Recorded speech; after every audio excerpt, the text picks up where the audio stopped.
কালো পতাকা নিয়ে এই ফিলিস্তিনের দিকে অগ্রসর হচ্ছে।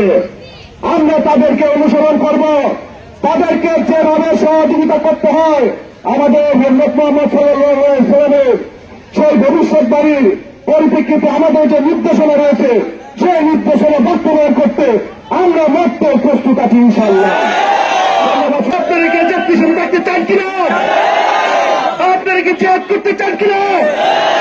জিহাদ জিহাদ জিহাদ চাই, জিহাদ জিহাদ জিহাদ চাই।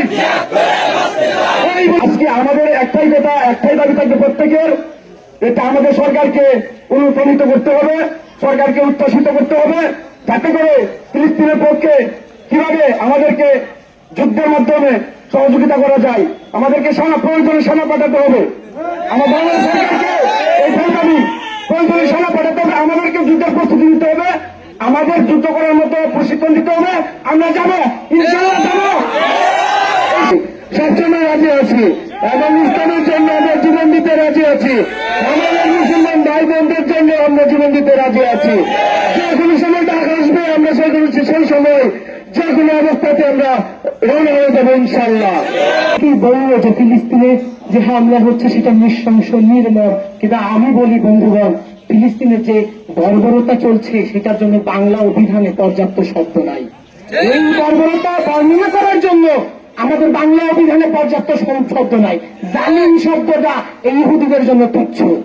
একই সাথে আমি মনে করিয়ে দিতে চাই আমার এই বন্ধুগণদের, ফিলিস্তিনের উপর যে আগ্রাসন, সেই আগ্রাসনের পথকে মসৃণ করে দিতে জাতিসংঘের মতো উত্তরামি করে সেখানে সেই পথকে মসৃণ করে দিতে যে মার্কিনীরা ভূমিকা রাখছে তাদেরকেও আমাদের চিহ্নিত করতে হবে। মার্কিনীদের জন্যই মাত্র অল্প সংখ্যক ইহুদি দ্বারা আজকে ফিলিস্তিনে দিনের পরে দিন নিপীড়ন অব্যাহত আছে, শুধুমাত্র মার্কিনী মদদের জন্য। আমরা এই মার্কিনী মদদের মসনদ ভেঙে দেব। সমগ্র বিশ্বে যেখানে যেখানে মার্কিনী আগ্রাসন আছে, যেখানে যেখানে এই জায়ানবাদের আগ্রাসন আছে, আমরা সব জায়গায় তাদের মসনদ ভেঙে দেব। একই সাথে মনে করিয়ে দিতে চাই আমাদের এই বাংলাদেশে বিগত দিনে যে স্বৈরাচারী সরকার ছিল, সেই স্বৈরাচারী সরকার এই ইসরায়েলের সাথে নানা গণগোয়েন্দা, নানা প্রযুক্তিগত চুক্তি করেছিল। আমরা আজকে এই নতুন বাংলাদেশে দাঁড়িয়ে থেকে সেই সকল চুক্তি প্রকাশ্যে এনে ইসরায়েলের মতো নৃশংস জাতির সাথে সকল চুক্তি বাতিলের দাবি জানাচ্ছি। সমগ্র বিশ্বের শুধু মুসলিম নয়, সকল জাতির জন্য এটা লজ্জা। আমরা যখন ফিলিস্তিনে হামলা দেখি তখন বুকের ভিতরটা ভেঙে যায়, আগুন জ্বলে।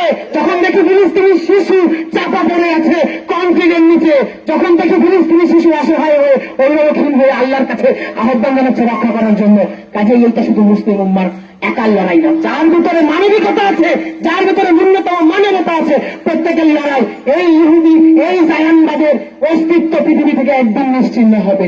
সেই দিন, সেই রণাঙ্গনে আমার সকল ভাইয়ের সাথে আমার দেখা হবে।